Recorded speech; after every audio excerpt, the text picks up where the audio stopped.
hermanos. Paz a vosotros. Que el Señor les bendiga. Sean todos muy bienvenidos en esta noche. Vamos a abordar nuestro tema. Vamos a retomar el tema de las plagas postreras, pero quisiera pedirles que hagamos una oración antes de poder abrir las Sagradas Escrituras. Oramos. Amoroso y bendito Padre Celestial, a ti, Señor, oramos en esta noche, para que seas tú quien nos guíe, Señor, en el estudio de tu palabra. Sabemos que en ella tú te revelas, que en ella tú has manifestado tu sentir para nuestra vida desde que fuimos concebidos.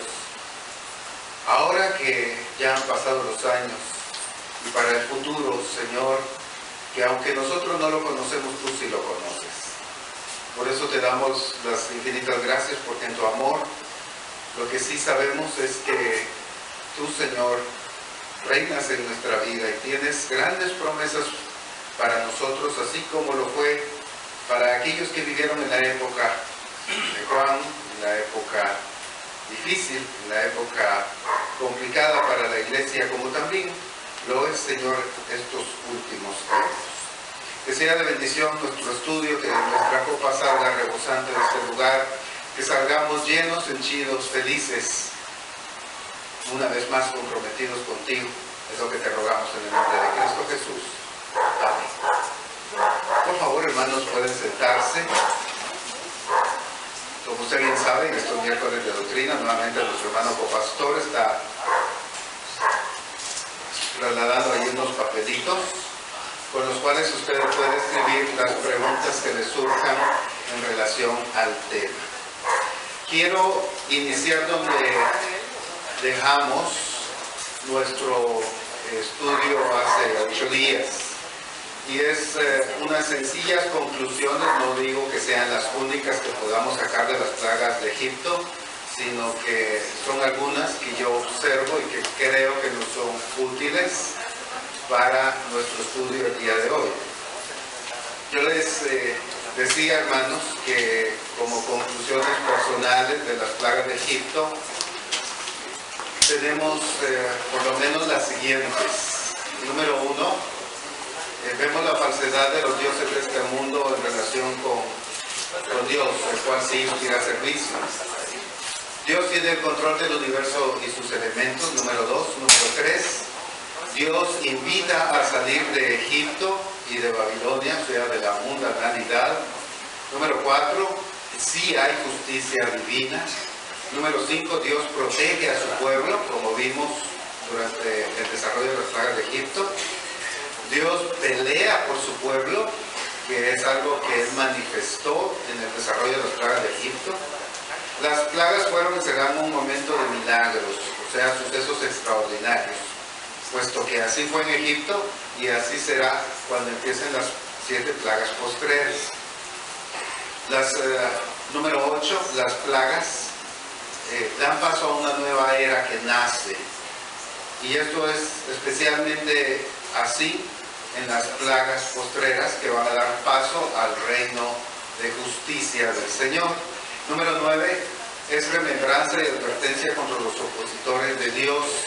Ese era el objetivo de las plagas de Egipto. Y número 10, también lamentablemente, como lo vamos a ver en las plagas postreras, también ahí se revela la obstinación o necedad, como decía una de las preguntas que nos enviaron, la obstinación del hombre.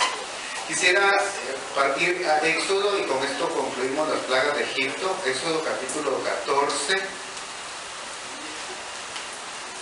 Éxodo 14, versículos, ahorita les digo, hermanos, 27 en adelante, en donde ya usted encuentra a un Egipto derrotado y un Israel triunfante. Éxodo capítulo número 14, 27 en adelante.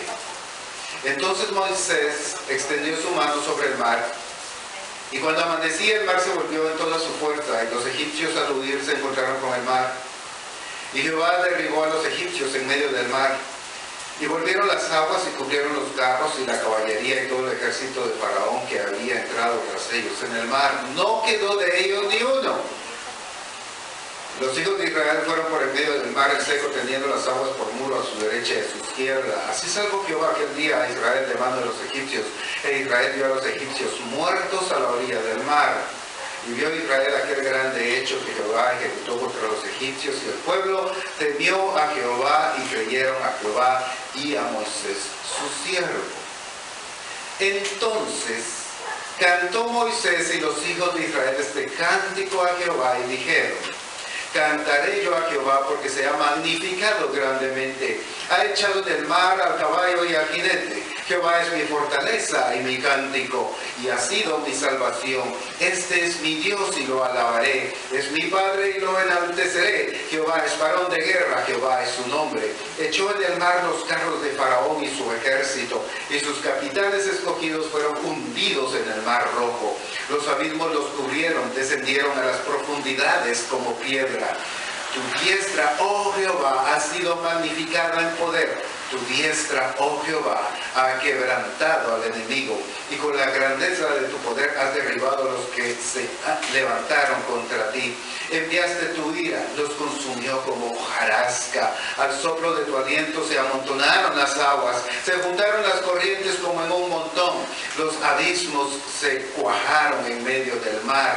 El enemigo dijo: perseguiré, apresaré, repartiré despojos, mi alma se saciará de ellos, sacaré mi espada, los destruirá mi mano. Soplaste tu viento, los cubrió el mar, se hundieron como plomo en las impetuosas aguas. ¿Quién como tú, oh Jehová, entre los dioses? ¿Quién como tú, magnífico en santidad, terrible en maravillosas hazañas, hacedor de prodigios? Extendiste tu diestra, la tierra los tragó. Condujiste en tu misericordia a este pueblo que redimiste, lo llevaste con tu poder a tu santa morada. Lo oirán los pueblos y temblarán, se apoderará dolor de la tierra de los filisteos. Entonces los caudillos de Edom se turbarán, a los valientes de Moab les sobrecogerá temor, se acobardarán todos los moradores de Canaán. Caiga sobre ellos temblor y espanto a la grandeza de tu brazo. Enmudezcan como una piedra hasta que haya pasado tu pueblo, oh Jehová, hasta que haya pasado este pueblo que tú rescataste. Tú los introducirás y los plantarás en el monte de tu heredad, en el lugar de tu morada, que tú has preparado, oh Jehová, en el santuario de tus manos, oh Jehová, ha afirmado. Jehová reinará eternamente y para siempre.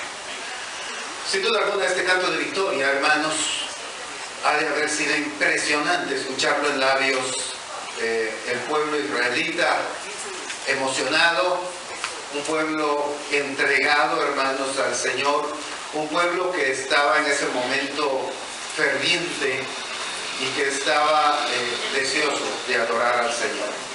El canto de victoria vamos a encontrarlo también allá en las plagas postreras, y por eso era necesario finalizar las plagas de Egipto con este hermoso canto, porque efectivamente con esto es con lo que concluyen las plagas postreras. Vayamos ahora a Apocalipsis. ¿Dónde están las 7 plagas postreras? Pues están en el libro del Apocalipsis, y allá lo vamos a encontrar un poquito antes del capítulo 15, pero vamos a leer desde el 15 con fines de estudio, aunque sí vamos a regresar un poquito atrás. Voy al capítulo número 15 y 16 del Apocalipsis. Le voy a dar una lectura para que nos vayamos sumergiendo en el texto y que vayamos poco a poco, permítame decirlo, masticándolo, comprendiéndolo, porque algunos pienso que sí lo han leído y otros tal vez es la primera vez para algunos que lo vamos a hacer. Entonces, quisiera leer el capítulo 15 y el 16 de manera continua, sí, para que todos vayamos comprendiendo un poquito más y, como les repito, que lo empecemos a masticar. Dice así el capítulo 15. Vi en el cielo otra señal grande y admirable. 7 ángeles que tenían las 7 plagas postreras, porque en ellas se consumaba la ira de Dios. Vi también como un altar de vidrio mezclado, como un mar de vidrio mezclado con fuego, y a los que habían alcanzado la victoria sobre la bestia y su imagen y su marca y el número de su nombre, en pie sobre el mar de vidrio con arpas de Dios, con las arpas de Dios. Y cantan el cántico de Moisés, siervo de Dios, y el cántico del Cordero, diciendo: grandes y maravillosas son tus obras, Señor Dios Todopoderoso, justos y verdaderos son tus caminos, Rey de los santos. ¿Quién no te temerá, oh Señor, y glorificará tu nombre? Pues solo tú eres santo, por lo cual todas las naciones vendrán y te adorarán, porque tus juicios se han manifestado. Después de estas cosas miré, y he aquí fue abierto el cielo del templo del tabernáculo del testimonio. Y del templo salieron los 7 ángeles que tenían las 7 plagas, vestidos de lino limpio y resplandeciente, y ceñidos alrededor del pecho con cintos de oro. Y uno de los 4 seres vivientes dio a los 7 ángeles 7 copas de oro, llenas de la ira de Dios que vive por los siglos de los siglos. Y el templo se llenó de humo, porque la gloria de Dios y por la gloria de Dios y por su poder. Y nadie podía entrar en el templo hasta que se hubiesen cumplido las 7 plagas de los 7 ángeles. Y oí una gran voz que decía desde el templo a los 7 ángeles: id y derramad sobre la tierra las 7 copas de la ira de Dios. Fue el primero, y derramó su copa sobre la tierra, y vino una úlcera maligna y pestilente sobre los hombres que tenían la marca de la bestia y que adoraban su imagen. El segundo ángel derramó su copa sobre el mar, y este se convirtió en sangre como de muerto, y murió todo ser vivo que había en el mar. El tercer ángel derramó su copa sobre los ríos y sobre las fuentes de las aguas, y se convirtieron en sangre. Y oí al ángel de las aguas que decía: justo eres tú, oh Señor, el que eres y que eras el santo, porque has juzgado estas cosas.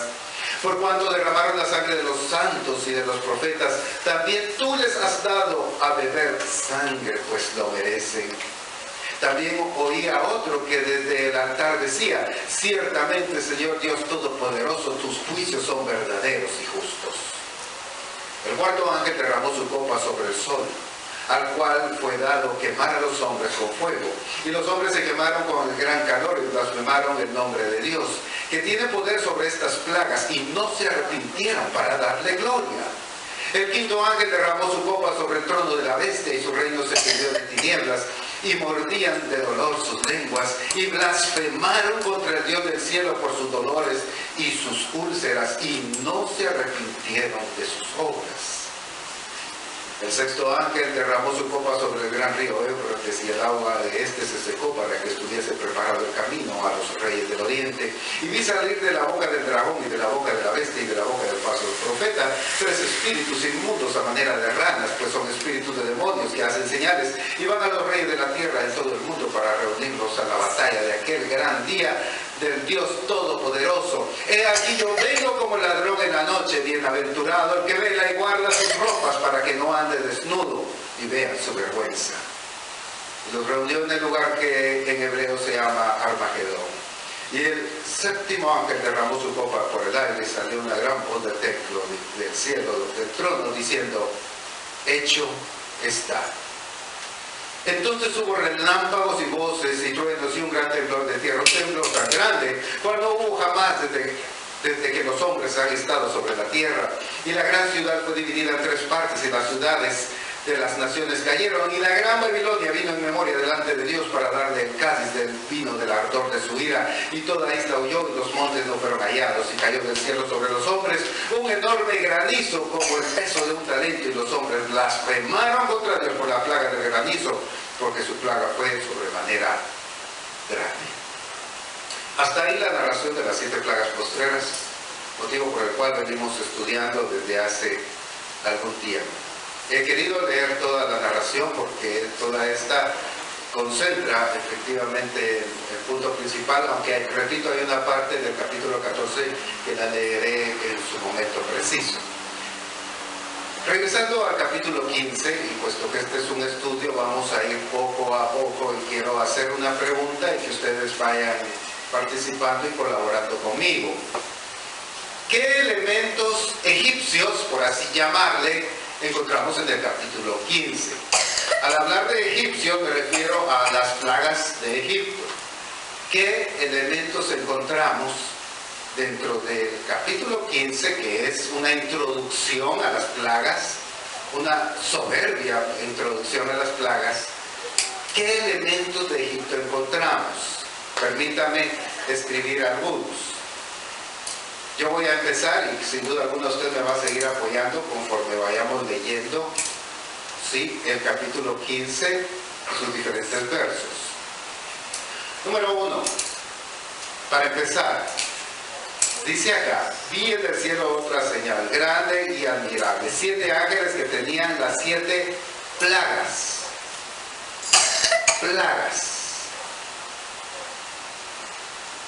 ¿No es cierto, hermanos, que cuando ya se nos habla de plagas, nuestra mente inmediatamente se va a Egipto?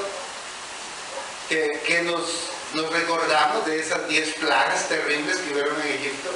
Nuestra referencia bíblica, siempre que encontramos esta palabra en la Biblia, es suena a Egipto, suena a 10 terribles plagas que hubieron allá. Entonces, un primer elemento egipcio, por así llamarle, que aparece acá en Apocalipsis capítulo 15, es el término plagas. 7 plagas postreras, porque en ellas se consumaba la ira de Dios. ¿Les suena eso de ira de Dios, hermanos? ¿Se habló de eso en Egipto? Claro que sí. Las plagas eran un castigo, ¿sí?, un flagelo contra los egipcios. Una y otra vez eran flagelados por el Señor con las diferentes plagas, eran castigados por Dios, pero el corazón de Faraón se endurecía. El hablar de la ira de Dios, del enojo de Dios, a veces no es muy común y es muy popular dentro del cristianismo. Acostumbramos a hablar que hoy estamos en la época de la gracia, y lo estamos. Hoy el Señor tiene los brazos abiertos, pero llegará el momento en que ya sus brazos ya no van a estar abiertos. Él ahorita está sonriente y esperando, como el padre de aquel relato hermoso que es la parábola del hijo pródigo, que espera que el hijo se arrepienta y venga nuevamente. Ese es nuestro Señor hoy en día. Pero llegará el momento en que esto se acabará, hermanos. La era de la gracia llegará a su fin. Esto no es un misterio, el Señor lo ha revelado en su palabra. Llegará el momento de la ira de Dios. Así como en su momento, hermanos, llegó el momento preciso para que Israel saliera de Egipto. Si usted recuerda, cuando Moisés tenía 40 años, intentó por sus propios medios que Israel, que los hebreos hallasen salvación por su medio. De hecho, hasta mató a un egipcio, pero fue rechazado por sus mismos hermanos. Él tuvo que huir, va al desierto. Allí encuentra una preparación especial y el momento oportuno. El tiempo de Dios es hasta 40 años después, ya un hombre de 80, cuando él regresa a Egipto y Dios se manifiesta. En el tiempo de Dios. Dios había destinado a este hombre, efectivamente, pero no de acuerdo al tiempo que él consideraba, sino el tiempo de Dios. Y viene el Señor y manifiesta su poder, ya como un hombre maduro, ¿verdad?, de 80 años. Lo que les quiero decir, hermanos, es que todavía les dio tiempo a los egipcios. Todavía hubo chance para ellos. Así como hoy en día todavía hay tiempo para que las plagas, que son la manifestación de la ira de Dios, porque así dice el texto, no nos caigan a nosotros. Si usted recuerda a los israelitas que fueron obedientes, por ejemplo, con la última plaga y que echaron la sangre, de esto hablamos en nuestras charlas previas, ellos se salvaron. Aquellos que eran obedientes no recibieron las plagas, pero los desobedientes sí recibieron, tanto israelitas como egipcios. Aquel que desobedecía, que no atendía a la instrucción del Señor, que no le creía a Dios en su tiempo, en su momento, este era destruido. Llegó el momento entonces de la ira de Dios allá en Egipto y va a llegar el momento de la ira de Dios aquí. Aquí hay un paralelismo también entonces egipcio. Verso 2. Vi también como un mar. ¿Les suena eso del mar, hermanos? Sí, ¿verdad? Es lo primero que viene a nuestra mente. Mar. Sigamos leyendo. Un mar de vidrio mezclado con, ¿qué dice ahí? ¿Hubo fuego allá en Egipto, hermanos? ¿Se recuerdan? ¿Sí? Sí, hubo fuego, hermanos. Cuando venía el granizo, venía con relámpagos y fuego. Allá en Egipto hubo fuego, hermanos. ¿Qué más dice? Un mar de vidrio mezclado con fuego y los que habían alcanzado la victoria sobre la bestia y su imagen. Victoria. ¿Hubo victoria, hermanos? Victoria. El himno de victoria que acabamos de leer hace unos instantes previo a entrar al Apocalipsis. Allá hubo victoria. Claro, hubo prueba de fe para los israelitas, pero ellos triunfaron, estando del otro lado del mar y viendo a los egipcios muertos a la orilla del mar. Habían alcanzado la victoria. Note usted el paralelismo. Este fue sobre la bestia y su imagen, su marca y el número de su nombre. El pie sobre el mar de vidrio con arpas de Dios. ¿Para qué sirven las arpas, hermanos? ¿Para qué sirven las arpas? Para cantar, para alabar al Señor. ¿Había alabanza? Allá. Una porción que ya lo leí en el himno de victoria, dice que después del himno de victoria, María, la profetisa, toma el pandero y los israelitas también y salen danzando, salen con las panderetas alabando al Señor. Allá hay alabanza. El mismo canto de victoria es una alabanza. Hay alabanzas. O sea, por terrible que parece la ira de Dios, por otro lado hay alabanza.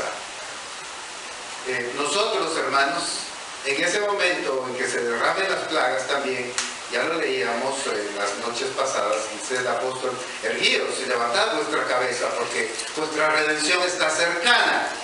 Nosotros también danzaremos, también cantaremos, también alabaremos al Señor, porque llegará el momento del justo juicio de Dios.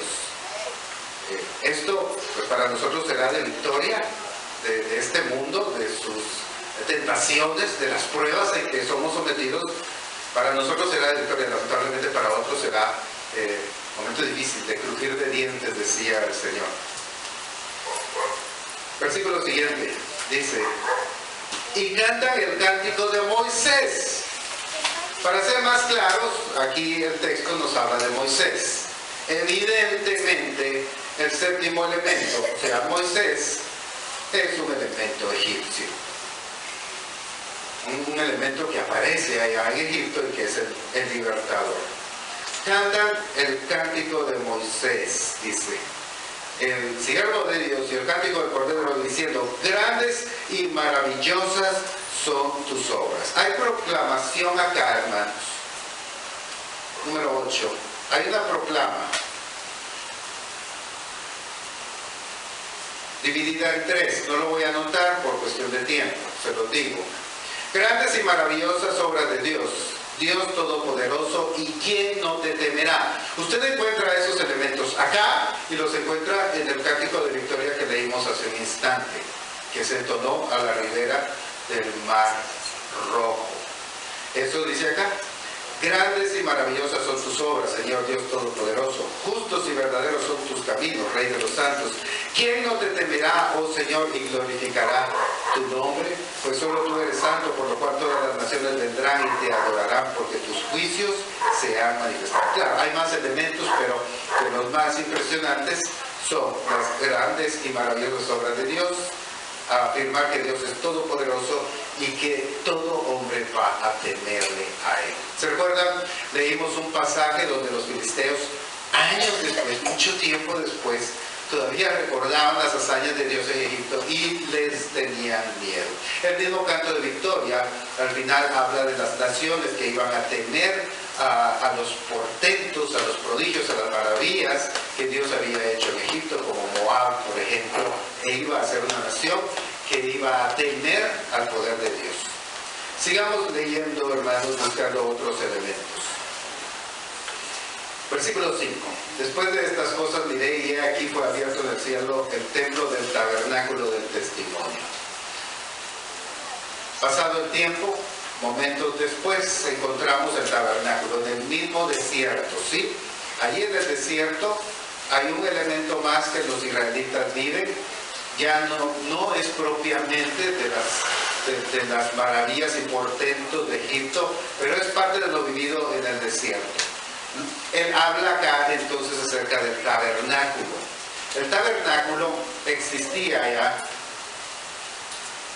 en el templo, en el desierto, y allí se manifestaba el Señor. Moisés recibe, si usted recuerda, instrucciones precisas de construir un tabernáculo, una tienda grande donde Dios se manifestaba. Verso 6. Y del templo salieron los 7 ángeles que tenían las 7 plagas, vestidos de lino limpio y resplandeciente y ceñidos alrededor del pecho con cintos de oro. ¿Qué vestimenta es esta tan curiosa de los ángeles? ¿Por qué están vestidos así? Pues esta es una vestimenta sacerdotal, así como la que se usaba allá en el tabernáculo, precisamente, que es ahora el tema que está hablando. Si usted nota, sigue hablando entonces de aquellos elementos, hermanos, que estaban presentes allá en un Israel naciente. Una de las conclusiones que teníamos de las 7 plagas es que el final de las plagas daba paso a una nueva era. La nueva era, si bien era en el desierto, era con portentos. Había un templo y había un sacerdocio. Un décimo elemento era ese, el sacerdocio.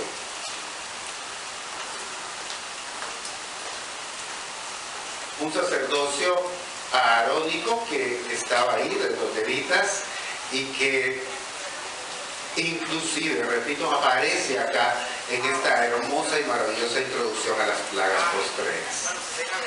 Entonces estos tenían 7 plagas, vestidos de lino limpio y resplandecientes, ceñidos alrededor del pecho con cintos de oro. Eran unos sacerdotes, 7. Y uno de los 4 seres vivientes dio a los 7 ángeles 7 copas de oro, llenas de la ira de Dios que vive por los siglos de los siglos. Y dice 8, y el templo se llenó de humo por la gloria de Dios y por su poder, y nadie podía entrar en el templo hasta que se hubiesen cumplido las 7 plagas de los 7 ángeles. Aquí hay entonces una manifestación divina, hay una manifestación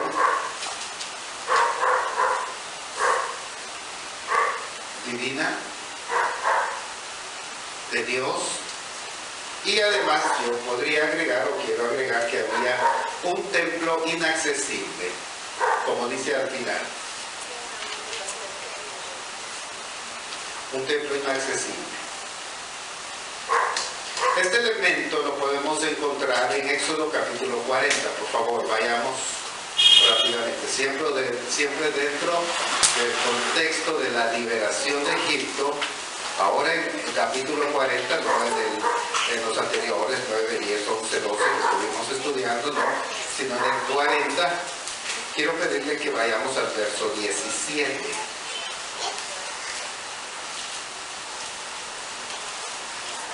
Éxodo capítulo 17, de 40, verso 17. Así, en el día primero del primer mes, en el segundo año, el tabernáculo fue erigido. Moisés hizo levantar el tabernáculo y asentó sus basas y colocó sus tablas y puso sus barras e hizo su altar, sus columnas. Levantó la tienda sobre el tabernáculo y puso la sobrecubierta encima del mismo, como Jehová le había mandado a Moisés. Luego viene una narración de todos los elementos que iban allá adentro, el arca, ¿sí? Puso también el arca adentro, puso el velo extendido, dice el 21, 22 dice que puso la mesa del tabernáculo, en ella los panes, según el verso 23, en el 24 afirma que puso el candelero, allá siempre en el tabernáculo, o sea, el tabernáculo tenía diferentes elementos que aquí aparecen. Puso entonces el candelero, según el verso 24, le encendió las lámparas, según el 25, también el altar de oro, según el verso 26, quemó incienso y colocó el altar del holocausto de entrar al tabernáculo, el tabernáculo de reunión, y sacrificó sobre él holocausto y ofrenda como Jehová le había mandado. Verso 30, voy ahora. Y puso la fuente entre el tabernáculo de reunión y el altar y puso en ella agua para lavar. Verso 31. Y Moisés y Aarón y sus hijos lavaban en ella sus manos y sus pies. Cuando entraban en el tabernáculo de reunión y cuando se acercaban al altar se lavaban como Jehová había mandado a Moisés. Verso 33. Finalmente erigió el atrio alrededor del tabernáculo y del altar y puso la cortina a la entrada del atrio. Así acabó Moisés la obra. Ahora note el verso 35. Y no podía Moisés entrar en el tabernáculo de reunión, porque la nube estaba sobre él y la gloria de Jehová lo llenaba. Es evidente que esto que está aquí es lo que leímos allá en Apocalipsis capítulo 15. La nube que viene entra en el tabernáculo y no permite que Moisés entre. Hay un templo inaccesible también allá en la introducción de las plagas postreras. No podía entrar Moisés, porque la nube estaba sobre él y la gloria de Jehová lo llenaba. Y cuando la nube se alzaba del tabernáculo, los hijos de Israel se movían en todas sus jornadas. Pero si la nube no se alzaba, no se movían hasta el día en que ella se alzaba, porque la nube de Jehová estaba de día sobre el tabernáculo y fuego estaba de noche sobre él, a vista de toda la casa de Israel en todas sus jornadas. Muy bien. Encontramos aquí entonces parte de los elementos de Apocalipsis capítulo 15, que repito, es una hermosa y maravillosa introducción a las plagas postreras y ya lo hemos leído. Muchas gracias. Acá entonces, hermanos, observe usted cuántos elementos que yo le he llamado egipcios o que vienen de allá, de aquel evento tan maravilloso, se toman para las plagas postreras. Es evidente, hermanos, que quien escribió esto, inspirado por el Espíritu de Dios, quería llevarnos en mente a las plagas de Egipto. No hay otra respuesta. No hay otra respuesta. O sea, el escritor, que es Juan, el teólogo, él viene y pone una gran cantidad de elementos, hermanos, allí dentro del texto, antes de hablar de las plagas postreras.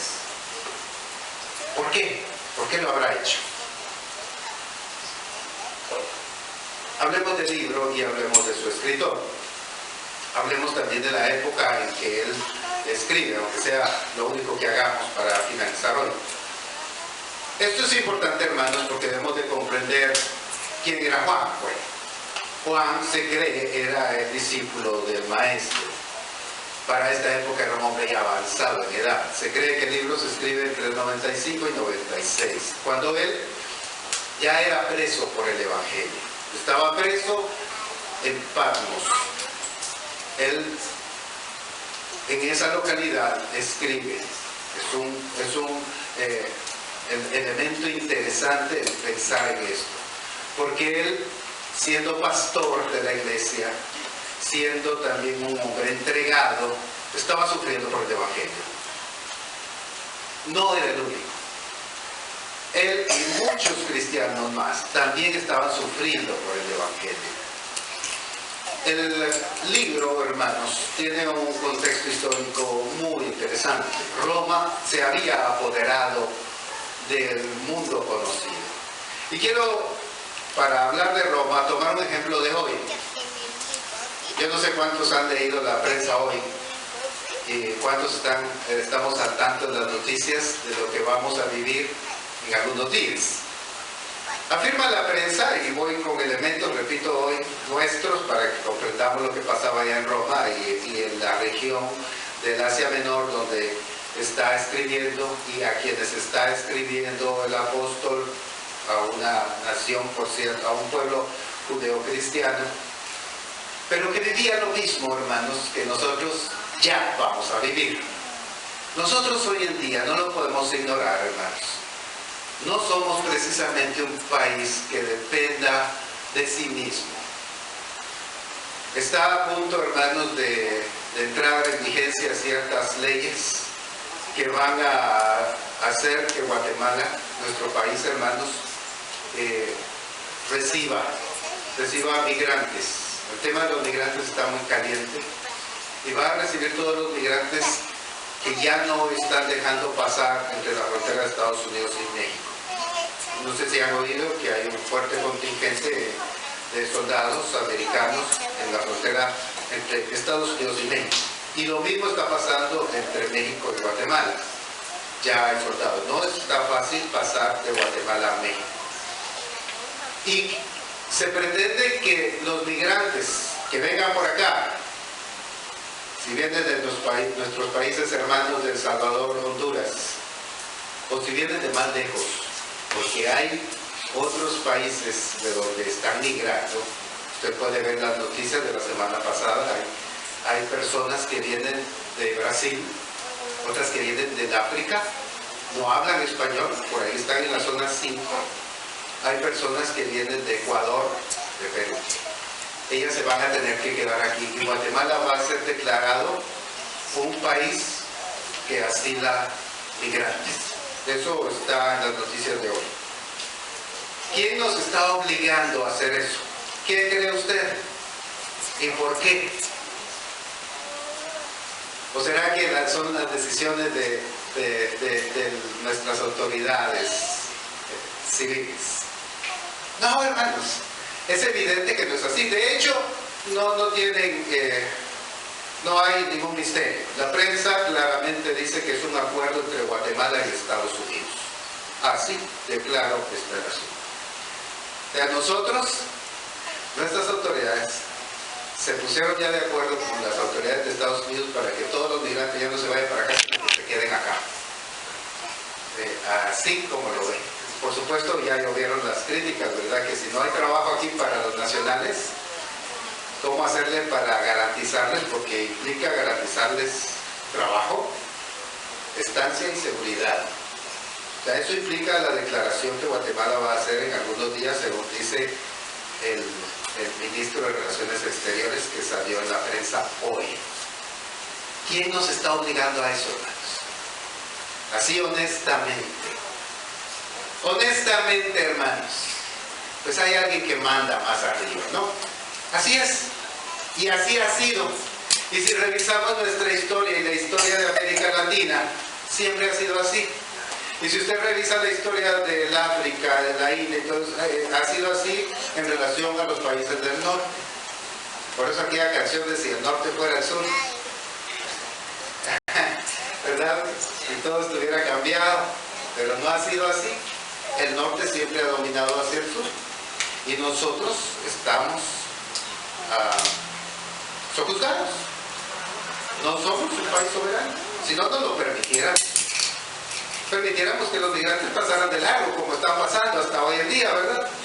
Que aquí pasan, los saludamos, los ayudamos, porque eso hacemos, y que sigan su camino, ¿verdad? Porque ellos van para el norte. Ya no va a ser así, según dice la prensa libre hoy. El acuerdo está por firmarse. El Señor dijo, ya esto ya está. Y lo venimos hablando desde hace meses, así dice la prensa. Esto es, hermanos, porque nosotros estamos juzgados. Eso no es un misterio lo que yo les digo. Hay libros completos que se han escrito sobre nuestra historia y sobre la historia de América Latina. Pocos son los países que no se dejan, como por ejemplo, dígame un ejemplo de países latinos que no se están dejando. Venezuela, ¿verdad? Tampoco es un misterio, ¿verdad? Otro país es Nicaragua. Históricamente tampoco se ha dejado. Esos dos países, Cuba, ¿verdad? Pero ¿están teniendo ellos problemas? ¿Qué problemas tiene, por ejemplo, Venezuela? ¿Sabía usted que usted va a los hospitales en Venezuela y los hospitales, usted llega, son bonitos, están bien limpios y no hay gente, no hay que hacer filas para llegar con el médico, que hay médicos cubanos ahí como hay médicos cubanos aquí en Guatemala? Usted llega y no tiene que hacer filas porque ahí están los médicos. ¿Sabe por qué es eso? Porque la gente ya no va a los hospitales porque no tienen medicinas. ¿Y por qué no tienen medicinas? Bueno, pues es evidente, no es tampoco un misterio, de que pues hay un bloqueo comercial con el cual no les permiten entrar medicinas. Eso todos lo dicen, todos lo saben, ¿sí? Y entonces, puesto que ellos no están alineados como nosotros, que sí estamos alineados, pues aquí sí hay medicinas, pero allá no. Todo esto, hermanos, nos habla de un sojuzgamiento. Todo eso, exactamente lo mismo, pasaba allá en el mundo antiguo, en el mundo de Juan. Habían ciudades, países que si no se alineaban con Roma eran arrasados. Se dice que en el año 140 antes de Cristo, hermanos, la ciudad de Corinto, que leemos acá, ¿verdad? La ciudad de Corinto y Cartago, que fue una ciudad muy poderosa en la edad antigua, hermanos, fueron arrasadas en un año por las legiones romanas. Acabaron con esas ciudades. Aquella ciudad que no se alineaba con los romanos era destruida. ¿Cuál era el objetivo? Pues las riquezas. ¿Cuál es el objetivo hoy de los señores que gobiernan el mundo en el lado norte? Las riquezas. Mamón, el dios Mamón por sobre todas las cosas. Roma tenía, hermanos, todo el Mediterráneo, toda la cuenca del Mediterráneo bajo su control en aquella época. Ellos gobernaban y habían conquistado España, ¿sí? La Galia, franceses, Alemania, no digamos Italia, que era su país, todo el área del Asia Menor, que es Turquía, la Tierra Santa, y si vamos hacia abajo, pues el África, Egipto, Alejandría, estaba también en su poder todo el área de Libia, y todo eso era de ellos. Y tenían flotas mercantes, barcos para ir y venir. Tenían una flota de venida, hermanos, dedicada a eliminar a los piratas, que siempre han habido piratas, ladrones, siempre hay. Los piratas que había en el Mediterráneo, Roma los tenía bien controlados, calculados para que no le afectaran su comercio, su riqueza. Roma era una ciudad de lujos, donde el César, que gobernaba en esa época, que era Domiciano, tenía todo tipo de lujos y desmanes. Ellos mandaban a traer sedas a la China, productos a la India. Ellos hacían lo que querían, hermanos, tenían riqueza y se concentraba en la capital. Así como hoy puede usted, si puede viajar al país del norte, puede encontrar riqueza, puede encontrar calles hermosas, banquetas bien bonitas, no como las nuestras, ¿verdad? Llenas de hoyos, no, bien bonitas, carreteras nítidas, y en la capital todo tipo de lujos, y aviones, jets, helicópteros, lo que usted quiera, porque hay plata. Yo le decía una vez a mi esposa, hablando de esto de los Estados Unidos, estaba viendo un partido de béisbol llegué a la casa y estaba yo como a las 2 de la tarde. Y el estadio era lunes, día de trabajo, el estadio lleno. Y yo le decía, ¿y toda esta gente que está ahí en el estadio de los Yankees, de los Dodgers, y no trabajan? ¿O de qué viven? Porque yo tengo que salir a trabajar otra vez, ¿eh? Y a pura pena voy por la mitad de la jornada. Son ricos, ¿verdad? Son los poderosos, tienen sus negocios. Sí, ahí está el poder, está la riqueza. Era lo mismo, hermanos. En Roma estaba la riqueza. Pero ¿cuál era el costo? Destruir países, ciudades completas, pedir tributos a los mismos judíos. Obviamente, hermanos, si se destruía una ciudad, las demás iban a temer, ¿verdad? Y entonces tributaban. Era un ejército poderoso. ¿Qué pasa? Por ejemplo, cuentan acá, hermanos, que para la contrarrevolución de 1954, no sé, yo no había nacido, eso lo leí, de que cuando empezó la contrarrevolución, pues lo que hicieron fue poner un barco de los gringos por ahí, por la bahía de Amatique, por ahí se puso, ¿verdad? Y ya sabían todos que era solo de mandar los aviones y de allá para acá y se acabó el asunto, ¿verdad? Y ya andan algunos barcos por el área de la China, porque por ahí tienen algunos problemas de control, etcétera, hermanos. Esto no es un misterio. Andan otros por ahí por Venezuela. Por ahí andan los barquitos, ¿verdad? Venían los romanos y amenazaban, ¿verdad? Será una amenaza. Ellos estaban todos sojuzgados. La conquista no solo era militar, de lo que les estoy hablando, también era ideológica. El César fue declarado en su momento el Dios, pontífice máximo. Nadie podía venir y contradecir lo que él decía. Él era Dios y podía hacer lo que él quisiera. Bajo ese mando, muchos hicieron todo tipo de desmanes. Hay historias sobre eso, como Nerón, que se decía que estaba loco, Calígula no digamos, etc. Ellos hacían lo que querían, ya con todo el poder en sus manos, los césares destruían. Se dice que en un momento dado, Nerón quiso iluminar su jardín en la noche y entonces, como estaban incriminando a los cristianos, lo hizo con antorchas humanas de gente cristiana. Esta es de las cosas que la historia nos revela. Hubo mártires, hubo muertos, ¿sí? Los cuales encontramos aquí en las plagas postreras. Todos esos elementos aparecen. Ellos quieren establecer una ideología. El César es Dios. Y el Apocalipsis, hermanos, responde, es una respuesta de Juan a todo esto. Porque él mismo era víctima en la isla de Patmos, porque él veía sus ovejas, él fue pastor, veía sus ovejas destruidas, quemadas en los jardines de Nerón, o en su momento de Domiciano, que él sí vivió la época de Nerón, tuvo que haberla vivido, pero no sé si vio eso, pero vio los desmanes de Domiciano, sin duda alguna, y él veía cómo su pueblo, el pueblo de Dios, el cual él había sido llamado a pastorear, era destruido bajo las garras de los Césares, de la Roma pagana.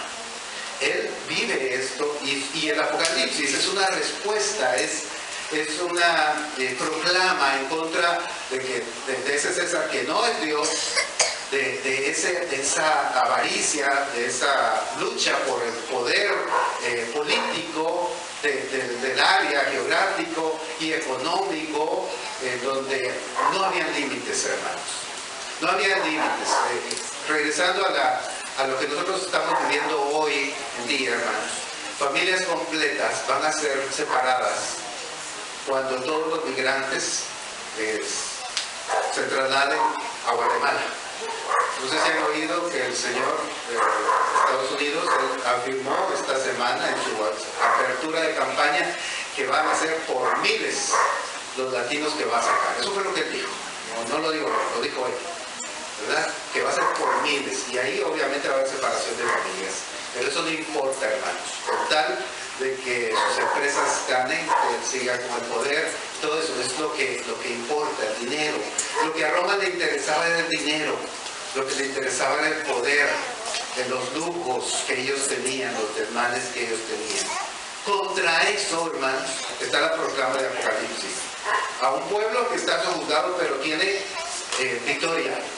Así como allá en Egipto estaba sojuzgado, pero iba a tener victoria. E iban a haber plagas justicieras de Dios en contra de aquellos opresores. Eso es el Apocalipsis, y las plagas eso revelan. Entonces en ese lente es el lente que lo debemos de ver. Pero será dentro de 8 días, hermanos, porque hasta llegamos, son las 8:05, y el tiempo ha llegado para que dejemos nuestro estudio. Les invitamos, dentro de 8 días vamos a seguir estudiando esta porción del libro de Apocalipsis, pero les dejo siempre la inquietud que todo lo que usted lea de este libro lo vea bajo este lente histórico, que no es muy diferente al nuestro y que siempre ha existido, porque el hombre es hombre aquí en la China, pero la China también ansía el dinero, ansía el poder, ansía sojuzgar a los demás, y no le importa pararse en cualquier otro ser humano, destruirlo con tal de lograrlo. Esa es la historia de la humanidad que se está cumpliendo hoy en día en nuestros países latinos, así como en los países africanos, y se cumplió allá con el pueblo del Señor que estuvo bajo las botas del imperio romano. Hermanos, Gracias por su atención. Dejo el tiempo un rato y si hay preguntas, pues vamos a tener la oportunidad de recoger sus papelitos. Pasa a vosotros, hermanos.